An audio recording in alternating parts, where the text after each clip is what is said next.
প্রিয় শিক্ষার্থী, এখন আমি দ্বিতীয় ধাপ বলছি। যে যা বলছিলাম, ট্রেজারি স্টক কাকে বলে? কোম্পানি কর্তৃক যে শেয়ারগুলো পুনরায় ক্রয় করা হয়েছে তাকে ট্রেজারি স্টক বলা হয়। এঞ্জেল ক্যাপিটাল বলিতে কি বোঝো? মূলত সমৃদ্ধ ব্যক্তিবর্গ যারা নতুন ব্যবসায়ে ব্যক্তিগত অর্থায়ন করে থাকেন তাদেরকে এঞ্জেল ক্যাপিটালিস্ট বলা হয়। স্টক ভার্সেস শেয়ার বলিতে কি বোঝো?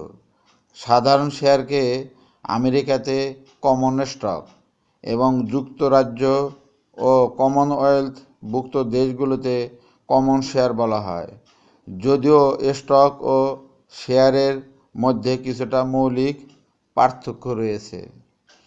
ব্যবসায়ের দায়ের প্রকৃতি আলোচনা করো।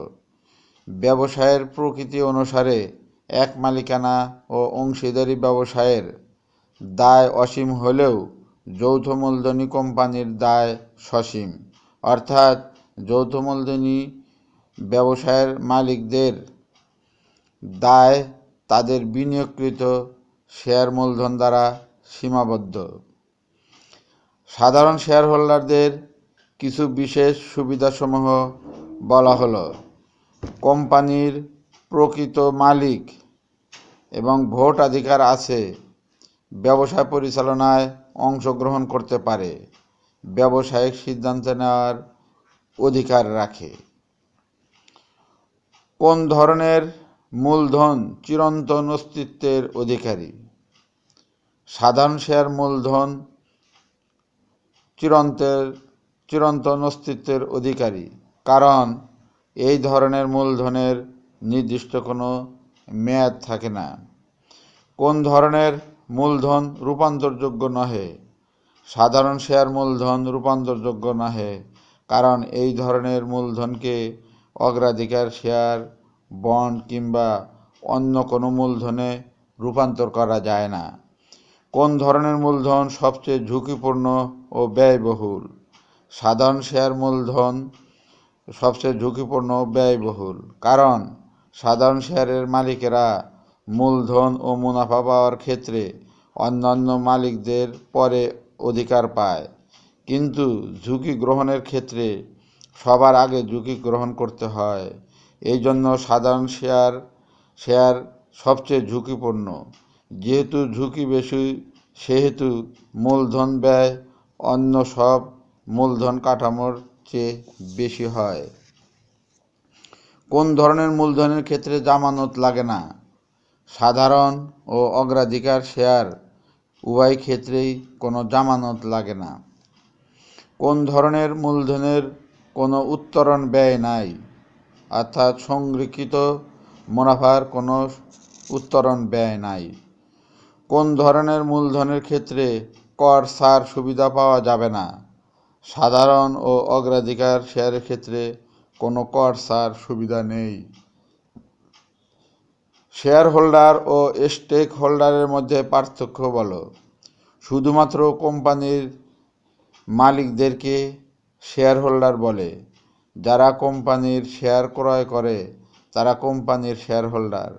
অন্যদিকে কোনো কোম্পানির ব্যবসায়ের কার্যক্রমের সাথে সম্পর্কযুক্ত সকল পক্ষ, যেমন শেয়ার হোল্ডার, ঋণদাতা, ব্যবস্থাপক, কর্মচারী, কর কর্তৃপক্ষ, ক্রেতা, সরকার ইত্যাদি স্টেক হোল্ডার হিসাবে পরিচিত। সুতরাং শেয়ার হোল্ডার স্টেক হোল্ডারের একটা অংশ। মূলধন সরবরাহকারীদের প্রতিদানের ধরন। শেয়ার মূলধন সরবরাহকারীরা লভ্যাংশ পায় এবং ঋণ মূলধন সরবরাহকারীরা নির্দিষ্ট হারে সুদ পায়। কোন ধরনের মূলধন মালিকদের আয় অনির্দিষ্ট?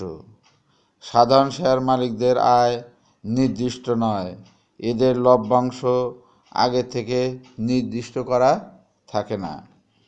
সাধারণ শেয়ারের মূল্য নির্ধারণের পদ্ধতি কয়টি? দুইটি পদ্ধতিতে মূল্য নির্ধারণ করা হয়। যেমন বাটাকরণ পদ্ধতি ও আপেক্ষিক পদ্ধতি। লভ্যাংশ বাটাকরণ পদ্ধতিগুলো কি কি? 1. শূন্য প্রবৃদ্ধি মডেল। 2. স্থির প্রবৃদ্ধি মডেল। 3. বহু স্তর ভিত্তিক প্রবৃদ্ধি মডেল। স্থির প্রবৃদ্ধি মডেলের ক্ষেত্রে মূলধন ব্যয় কখনো স্থির প্রবৃদ্ধি হারের চেয়ে বেশি হতে পারবে না। মুক্ত নগদ প্রবাহ পদ্ধতির মাধ্যমে শেয়ার মূলধন নির্ণয়ের ক্ষেত্রে weighted average cost of capital ব্যবহার করতে হয়। কখন কোনো মূল্যায়ন পদ্ধতি ব্যবহার করা উচিত? যে সকল কোম্পানি শুধুমাত্র শেয়ার মূলধন দ্বারা গঠিত সেই সকল কোম্পানির শেয়ার মূল্য নির্ণয়ে লভ্যাংশ বাটাকরণ পদ্ধতি ব্যবহার করা উচিত। অপরদিকে সংকর মূলধন কাঠামো ভিত্তিক কোম্পানির ফার্ম ভ্যালু বের করতে মুক্ত নগদ প্রবাহ ব্যবহার করা উচিত। অগ্রাধিকার শেয়ারের মধ্যে সাধারণ শেয়ারের যে সকল বৈশিষ্ট্য বিদ্যমান সেটা হলো জামানত লাগে না, কর ছাড় সুবিধা পাওয়া যায় না, লভ্যাংশ দেওয়া হয়, মূলধনের মেয়াদ অসীম হতে পারে ইত্যাদি। অগ্রাধিকার শেয়ারের মধ্যে ঋণপত্রের বৈশিষ্ট্যাবলী: স্থির প্রতিদান বা লভ্যাংশ, ভোটাধিকার নাই, পরিচালনায় অংশগ্রহণ করতে পারে না, রূপান্তর যোগ্যতা ইত্যাদি। দীর্ঘমেয়াদী অর্থায়নের সময়কাল সাধারণত 7 থেকে 20 বছর। সাধারণ শেয়ারের মেয়াদ অসীম। দীর্ঘমেয়াদী অর্থায়নের প্রধান উদ্দেশ্য অর্থাৎ দীর্ঘমেয়াদী বিনিয়োগ ও স্থায়ী সম্পত্তি ক্রয়। দীর্ঘমেয়াদী মূলধন বলিতে কি বোঝো?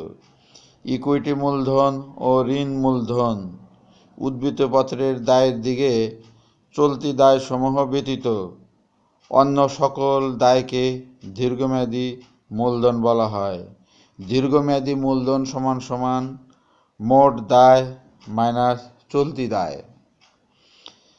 একটি কোম্পানির লভ্যাংশের পরিমাণ কে নির্ণয় করে?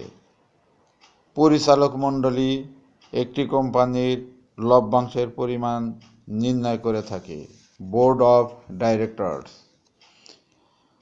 মূলধন কয়ভাবে ইস্যু করা যায়? সাধারণত 3 ভাবে মূলধন ইস্যু করা যায়: সমহারে, অবহারে এবং অধিহারে। শেয়ার বিক্রয়ের পদ্ধতিসমূহ নিম্নরূপ: অবলেখন পদ্ধতি, সর্বোচ্চ প্রচেষ্টা পদ্ধতি, তাক নিবন্ধন পদ্ধতি, অধিকার শেয়ার, ব্যক্তিগত উপস্থাপন ইত্যাদি। কোন ধরনের শেয়ার ইস্যুকরণে উত্তোলন ব্যয় লাগে না? বোনাস ও রাইট শেয়ার ইস্যুতে উত্তোলন ব্যয় লাগে না। অন্তর্নিহিত মূল্য বলিতে কি বোঝো? কোম্পানির সকল আর্থিক উপাদানসমূহ যেমন উপার্জন ক্ষমতা, দক্ষ ব্যবস্থাপনা, ভবিষ্যৎ প্রবৃদ্ধি ইত্যাদি বিবেচনা করে সম্পত্তির যে মূল্য নির্ধারণ করা হয় তাকে অন্তর্নিহিত মূল্য বলা হয়। ক্লোজলি হেল্ড কোম্পানি বলতে কি বোঝো? যে সকল কোম্পানির শেয়ার মালিকানা খুব অল্প সংখ্যক ব্যক্তির নিকট বিক্রয় করা হয় তাকে ক্লোজলি হেল্ড কোম্পানি বলা হয়। প্রক্সি স্টেটমেন্ট বা প্রক্সি ভোট বলিতে কি বোঝো? মালিকরা যখন কোনো শেয়ার হোল্ডার নিজে ভোট অধিকার চর্চা না করে অন্য কোনো শেয়ার হোল্ডারের কাছে উক্ত ভোট অধিকার বিক্রয় করে দেয় তাকে প্রক্সি ভোট বলা হয়। কোম্পানির এজিএম বলিতে কি বোঝো? এজিএম হলো অ্যানুয়াল জেনারেল মিটিং অর্থাৎ বার্ষিক সাধারণ সভা। ডিলুশন বা মালিকানার অবনয়ন বলিতে কি বোঝো? নতুন শেয়ার বিক্রয়ের ফলে পুরাতন শেয়ার হোল্ডারদের মালিকানা আনুপাতিক হারে হ্রাস পাওয়াকে ডিলুশন বা মালিকানা অবনয়ন বলা হয়। কোন ধরনের বন্ডের ওয়াইটিএম বের করা যায় না? সাধারণত অপরিশোধযোগ্য বন্ডের ওয়াইটিএম বের করা যায় না। সময়, চক্রবৃদ্ধির সংখ্যা, মূলধন ব্যয় ইত্যাদির সাথে বন্ডের মূল্যের বিপরীতমুখী সম্পর্ক বিদ্যমান থাকে। জামানতযুক্ত ঋণপত্রকে সাধারণত ডিবেঞ্চার বলা হয়। জামানতযুক্ত ঋণপত্রকে বন্ড বলা হয়। জামানতযুক্ত বন্ডের উদাহরণ মর্টগেজ বন্ড। জামানতমুক্ত বন্ডের উদাহরণ ইনকাম বন্ড। বন্ডের কিছু বৈশিষ্ট্য, যেমন কর সুবিধা পাওয়া যায়, জামানত লাগে না, হস্তান্তরযোগ্য, নির্দিষ্ট মেয়াদ থাকে। 1980 সাল থেকে জাঙ্ক বন্ড প্রচলিত। বন্ড রিফান্ডিং বলিতে কি বোঝো? পুরাতন বন্ডের পাওনা পরিশোধ করার জন্য নতুন বন্ড ইস্যু করার প্রক্রিয়াকে বন্ড রিফান্ডিং বলা হয়। কখন বন্ড রিফান্ডিং করা উচিত? বর্তমান বাজার সুদের হার যখন পুরাতন বন্ডের সুদের হার থেকে কম হয় তখন বন্ড রিফান্ডিং করা উচিত। কোন ধরনের বন্ডের সুদ আয়কর মুক্ত? মিউনিসিপ্যাল বন্ডের সুদ আয়কর মুক্ত। এখন আমি অনুধাবনমূলক কয়েকটি প্রশ্ন বলবো। 1. প্রত্যাশিত আয়ের হার ও কুপন সুদের হারের সাথে বন্ডের বাজার মূল্য সম্পর্ক ব্যাখ্যা করো। প্রত্যাশিত আয়ের হার ও কুপন সুদের হারের সাথে বন্ডের বাজার মূল্যের সম্পর্ক। 1. যদি বন্ডের প্রত্যাশিত আয়ের হার ও কুপন সুদের হার সমান হয় তবে বন্ডের বাজার মূল্য অভিহিত মূল্যের সমান হবে। 2. যদি বন্ডের প্রত্যাশিত আয়ের হার কুপন সুদের হার থেকে বেশি হয় তবে বন্ডের বাজার মূল্য অভিহিত মূল্য থেকে কম হবে। 3. আবার যদি বন্ডের প্রত্যাশিত আয়ের হার কুপন সুদের হার থেকে কম হয় তবে বন্ডের বাজার মূল্য অভিহিত মূল্য থেকে বেশি হবে। 2. একটি বন্ড কখন অবহারে বিক্রয় হয় ব্যাখ্যা করো। অর্থাৎ একটি বন্ডের আয়ের হার বাজার আয়ের হারের চেয়ে কম হলে বন্ডটি অবহারে বিক্রয় হয়। যেমন 100 টাকা অভিহিত মূল্যের 10% কুপন বন্ড 100 টাকার কমে বিক্রয় হবে যদি বাজার সুদের হার বন্ডের কুপন সুদের হার 10% থেকে বেশি হয়। 3. জিরো কুপন বন্ড হতে বিনিয়োগকারীরা কিভাবে আয় করেন তা বর্ণনা করো।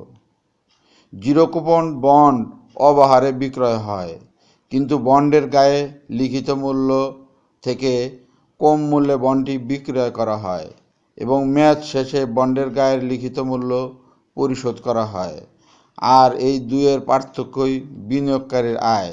যেমন 100 টাকার অভিহিত মূল্যের 2 বছর মেয়াদি জিরো কুপন বন্ড 70 টাকায় বিক্রি করা হলে মেয়াদ শেষে বিনিয়োগকারী ফেরত পাবেন 100 টাকা।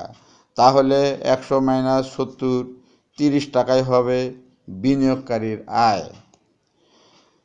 4. ট্রেজারি বন্ডের আয়ের হারকে কেন ঝুঁকিমুক্ত আয়ের হার বলে?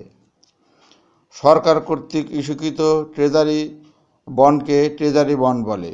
ট্রেজারি বন্ডে অনাদায়ী ঝুঁকি নেই, এই কারণে ট্রেজারি বন্ডের আয়ের হারকে ট্রেজারি বন্ডের সুদের হারকে ঝুঁকিমুক্ত আয়ের হার বলে। তো প্রিয় শিক্ষার্থী, এটা ছিল দ্বিতীয় ধাপ। এরপর আরেকটা ধাপ আছে, তৃতীয় ধাপ। তার মধ্যে আমি সবাইকে ধন্যবাদ।